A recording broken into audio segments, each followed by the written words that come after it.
Assalamualaikum warahmatullahi wabarakatuh. Ming Ming si kolibri petualang.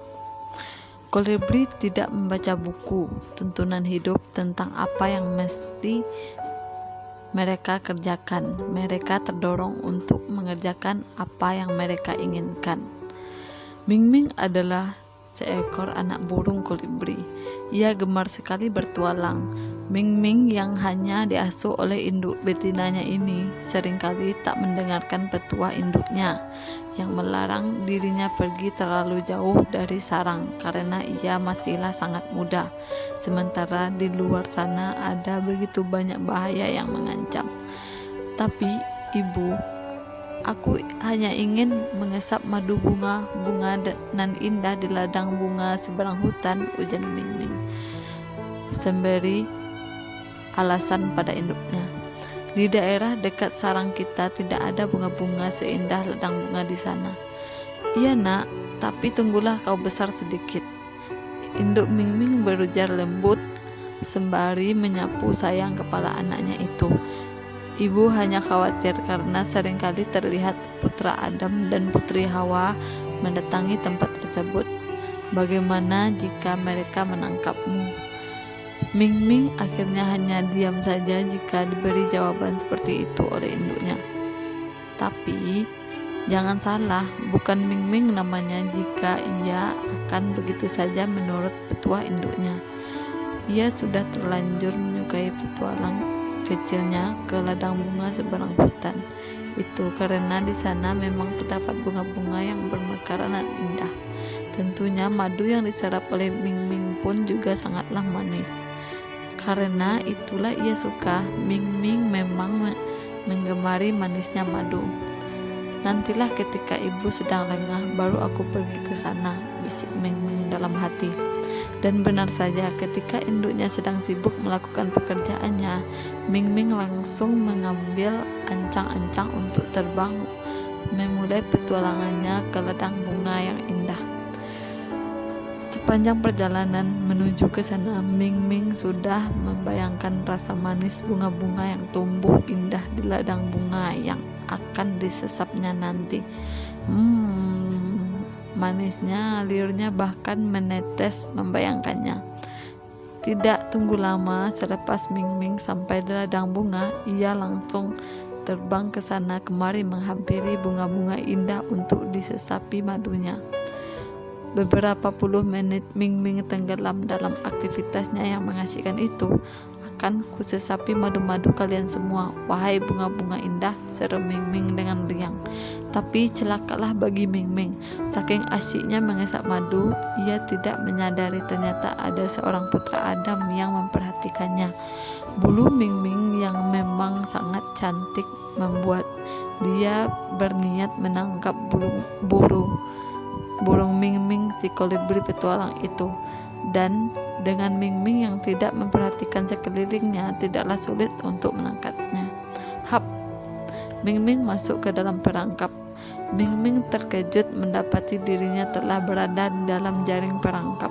Ia meronta menggeliat, namun jaring tersebut terlalu kuat untuk bisa diterobosnya. Matilah aku, cercosnya, mulai menyesali kenakalannya tidak mengindahkan petua induknya. Ibu, tolonglah aku akan diapakan aku nanti ibu, jerit Lara. Dan ya tentu saja Ming Ming berkicau riang karena rupanya ia hanya akan dipelihara dan bukan dibunuh.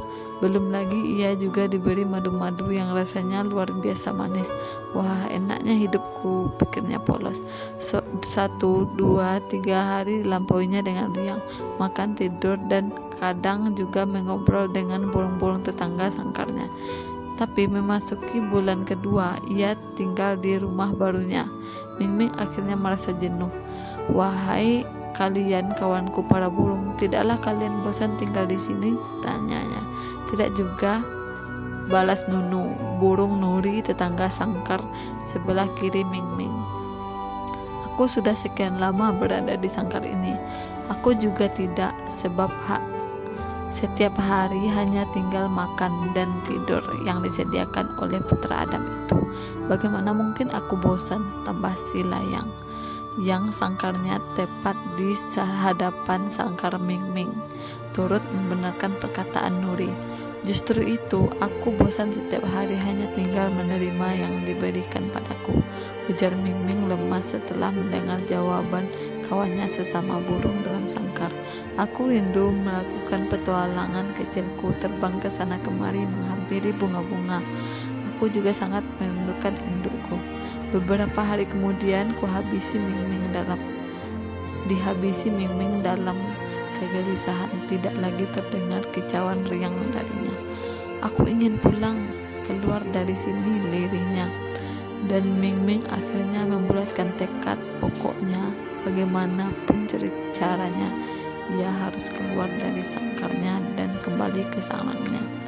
Ia mencari-cari kesempatan ketika pria tersebut lengah dan dalam mengunci sangkarnya. Dengan sabar dinantikannya saat tersebut, walau bulan demi bulan berlalu. Tidak dipedulikannya celotehan burung-burung lain yang menyuruhnya mengurungkan niat ataupun mencibirnya karena terlalu tinggi bermimpi. Sudahlah, lupakan saja keinginanmu, kolibri kecil, cibir Koko si kakak tua. Untuk apa kau meninggalkan tempat yang sudah memberikanmu kemudahan ini? Benar, lagi pula bagaimana kau akan bisa keluar dari sangkarmu? Sangkarmu itu terpasang kokoh, tambah layang. Aku tahu, tapi entah mengapa batinku tidak bisa membenarkan diriku yang terus-menerus hanya meminta segala sesuatu tanpa berbuat apapun, jawab Ming Ming. Dan akhirnya suatu hari putra Adam lupa mengunci sangkar. Ming Ming setelah membersihkan sangkar tersebut, Ming Ming pun tidak menunda-nunda memanfaatkan kesempatan yang telah lama dinantikannya tersebut. Ia langsung keluar dari sangkar kecilnya, berusaha kembali menuju alam bebas. Tak lupa diajaknya pula kawan-kawan sesama burung yang lain. Ia mencoba membantu membuka kunci sangkar mereka, tapi rupanya mereka tidak ingin beranjak pergi kemanapun. Pergilah kau, kolibri kecil, jika kau memang hendak pergi. Kami tidak akan meninggalkan tempat ini. Di luar sana lebih banyak bahaya-bahaya yang justru mengancam kelangsungan hidup kami daripada tinggal di tempat ini. Koko mewakili burung-burung lainnya memberi jawaban yang membuat Ming Ming geleng-geleng kecewa. Ming Ming pun terbang meninggalkan tempat yang telah mengurungnya selama berbulan-bulan. Ia berusaha mencari-cari jalannya untuk bisa pulang kembali ke sarangnya, tempat ia tinggal bersama induknya. Untuk beberapa lama ia berputar-putar di daerah yang sangat asing baginya. Ia nyaris menyerah dan mulai menyesali keputusannya meninggalkan tempat putra Adam tersebut. Tapi kemudian ia menyesali mendengarkan kata-kata batinnya yang menolak untuk hidup dengan terus-menerus disuapi segala sesuatu. Itu bukanlah hidup, pikirnya dalam hati. Aku merasa hidup ketika aku melakukan petualangan-petualangan kecilku. Tak mengetahui apa yang akan aku temui di jalan di depanku, tapi aku terus saja berjalan. Karena senang rasanya ketika yang aku temukan adalah sesuatu yang luar biasa. Misalnya saat aku menemukan ladang bunga nan indah itu. Ataupun ketika aku menemukan sesuatu yang mengerikan, misalnya tertangkap oleh putra Adam kala itu, dan aku bisa memetik pelajaran untuk tak selalu lupa awas diri ketika berada di alam bebas. Lanjut Ming Ming menyemangati dirinya. Dengan semangat yang kembali membanjirinya, Ming Ming si kolibri petualang menghabiskan sisa hidupnya dengan terus mencari jalan menuju pulang sangkarnya. Walaupun sangkar tempatnya dulu tinggal bersama induknya tidak ia temukan lagi sampai akhir hayatnya, Ming Ming tidak pernah putus semangat. Ia tidak terus-menerus menengok ke belakang meratapi kesalahannya yang tidak mengindahkan petua induknya hingga akhirnya mereka berpisah. Oh, dia menyesalinya, sungguh sangat menyesalinya. Tapi ia tidak terpuruk meratapinya dan membiarkan rasa penyesalan tersebut mengaburkan masa depan lebih cerah yang bisa direngkuhnya. Ming Ming menghabiskan